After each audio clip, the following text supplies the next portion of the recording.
Welcome to World Shakers. This is a great program. You guys are watching it. It must help. It's a program about people that we consider world shakers, somebody who is making impact and having influence on someone's life. Mhm. With me today, I have Anthony Trucks. Who wouldn't want to be named Anthony Trucks? A former NFL player turned transformational shift coach, right? That's it, yeah. Okay. When you think of the words transformational shift coach, what does that mean to you? Man, to me, I think we're always trying to transform into something new, right? Where we're at is, for a lot of us, not always a place we want to be. And it doesn't happen because we wish to be something new, to transform, right? Yeah. And shift for me is different. And we'll probably get into a little bit more. But if you think about change, change becomes this heavy word for a lot of people. Yes. Whereas shift can actually change the trajectory of the direction you end up. So like an airplane, if it's traveling 2,000 miles away, you shift 1 degree, you end up 40 miles away from your destination. So for a lot of people, it's just a shift, not a full change.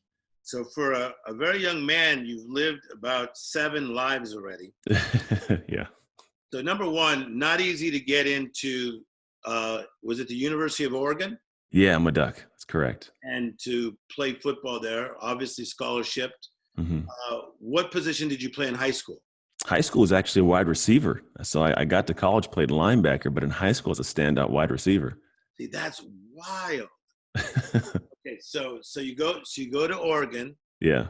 and when you first got there, were you intimidated or were you motivated when you got in that whole Ducks program? Oh man, I'm always I have a feisty kind of mentality of how I operate. I don't like being mediocre. And so when I got there as a true freshman, you can choose those red shirt, which is, hey, just hang out, practice, and not play.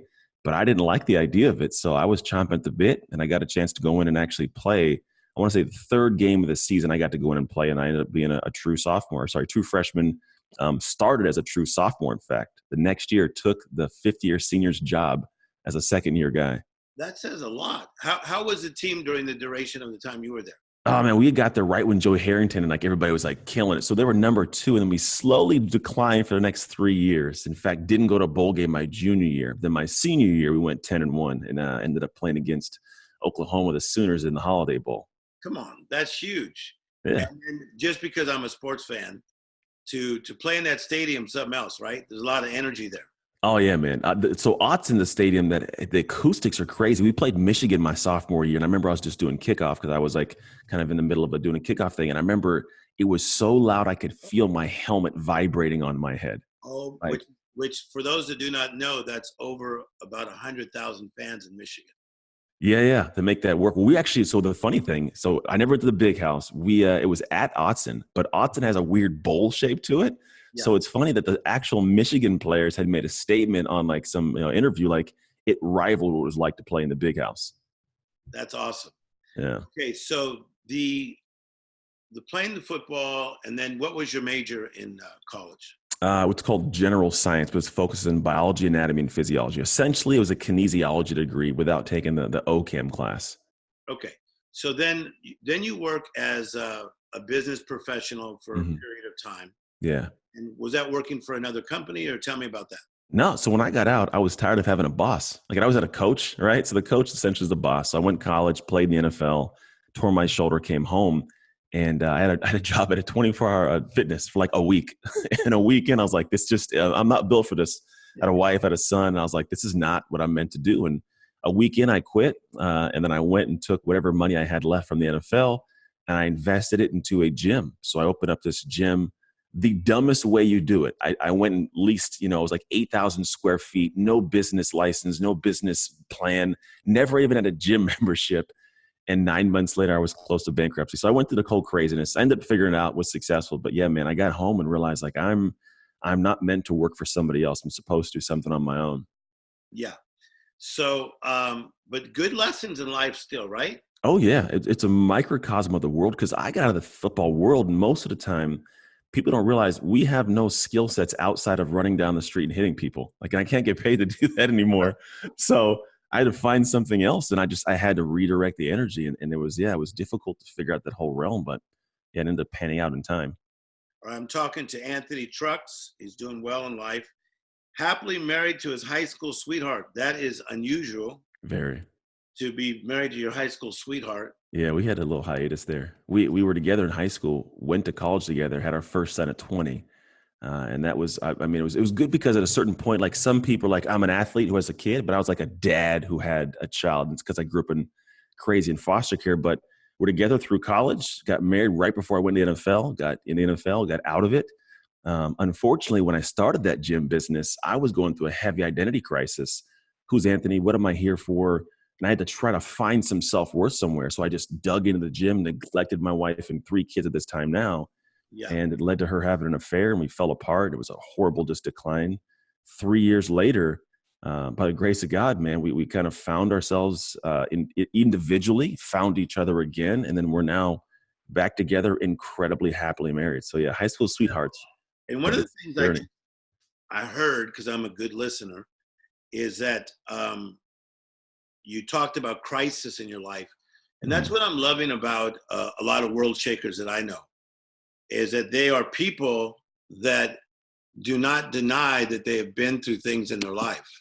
And so you are admitting you've been through crisis in your life. We don't have to name them. We don't have to go through them right now. But life is not always like one little clear direction and you get your destination. No. There's a lot of life interruptions that come, right? Well, they have to. I think at the end of the day, we're all, I love that quote that says a smooth sea makes not a skilled sailor. And I find that I had a lot of hardship growing up and it allowed me to run into harder hardships later in life, but not fall off course as quickly. I've never heard that in my life. And that is so powerful. Thank you. It's something I live by, man.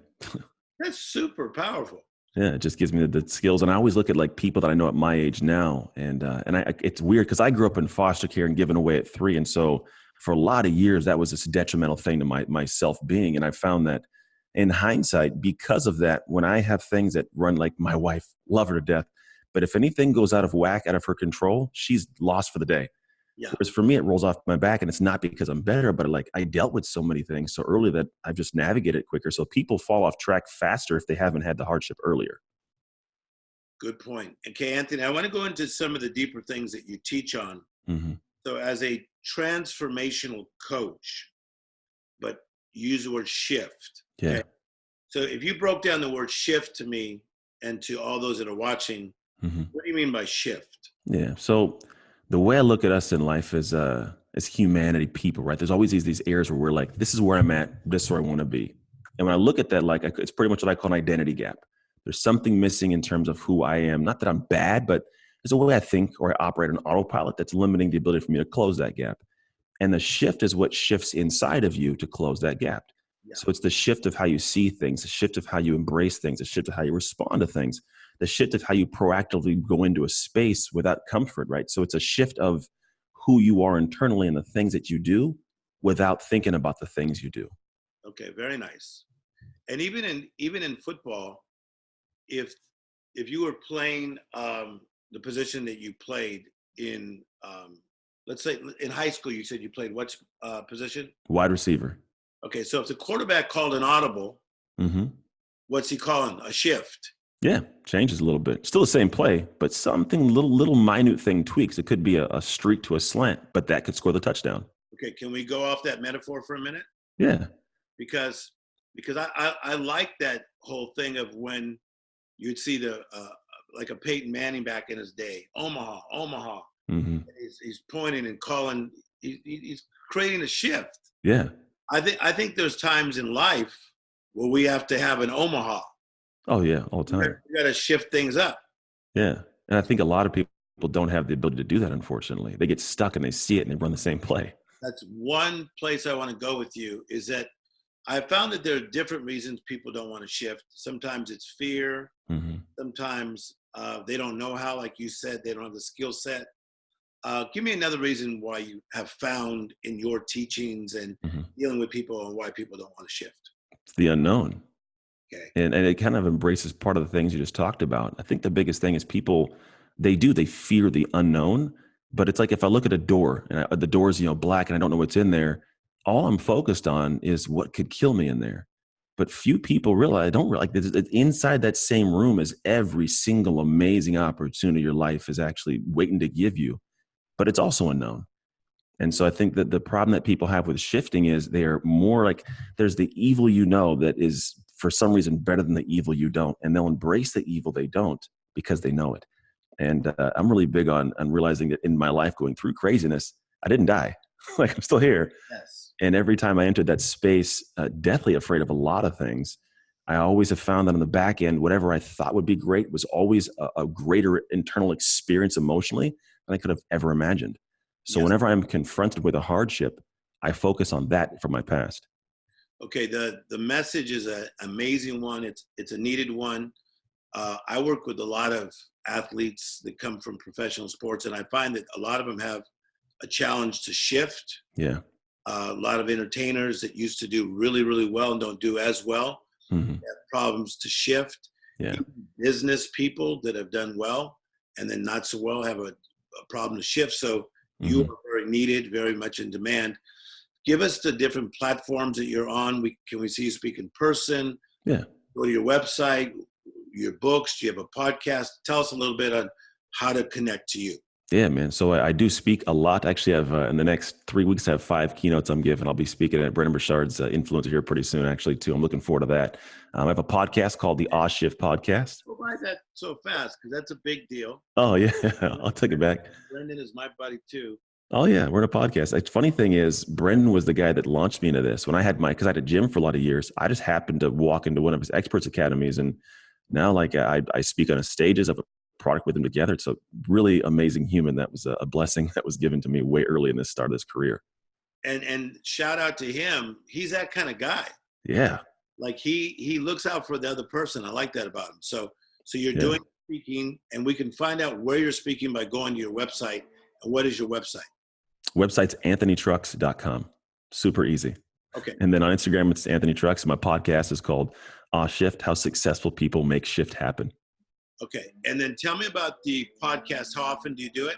It's weekly. We actually record every week. And it's either solo or guest, but I love to mix it up because I like to spend some time privately with people in my head and then also bring on awesome guests. Okay. So last question, Anthony. If somebody is stuck and they just feel like they can't get out of it, and then let's say they've been stuck for a while, and they thought that they're going to be stuck for like a small season, but it's been a while. Yeah. Give me 2 things they can do to get unstuck.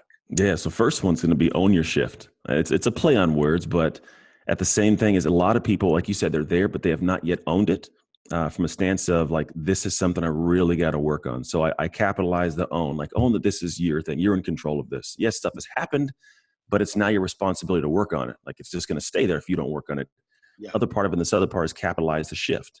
Own your actual shift. Now, it's a problem. You got to do something to work on that. And it's kind of one and the same, but I think a lot of people will see a problem and find ways to neglect or steer clear of it because it's just too difficult.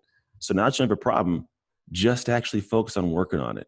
And that's pretty much the 2 steps I would say are the most important and paramount in the beginning for people. I really, really like that. Because I like you so much, I got one more question. Let's do it. How much are you enjoying what you're doing? Oh, man. I ask this question on my podcast all the time. The question is, what promise did God make the world when he created you? Yeah. And I look back on like my football career, all the stuff I did, and there's a massive, like cool pedestal I was given, but I do not believe I was supposed to play football forever. Yeah. What I do now is the gift that I think God gave to the world, which is me having all these crazy things I experienced, but then a heart of compassion and appreciation for what took place and the ability to speak, formulate thought, and then teach from that. So for me, like, it's not that I love this, but this fills me up. Yeah. Like it's a cool thing to have something that I love to do that the world loves to get from me. And so, man, it's what I was legitimately put on this planet to do. Yeah, because you could have been a radio DJ with that voice. I hear that. I've yet to venture into that direction. All right, we're talking to the Anthony Trucks, former Oregon Duck, now a master shift coach, and just a good man. And I look forward to seeing you in person and dialoguing. Yeah, man. I'm all over the place. I float in different render areas. So if I run into you, I'll make sure I come say hi for sure. I appreciate you. Thank you guys for watching World Shakers today. Life is still good.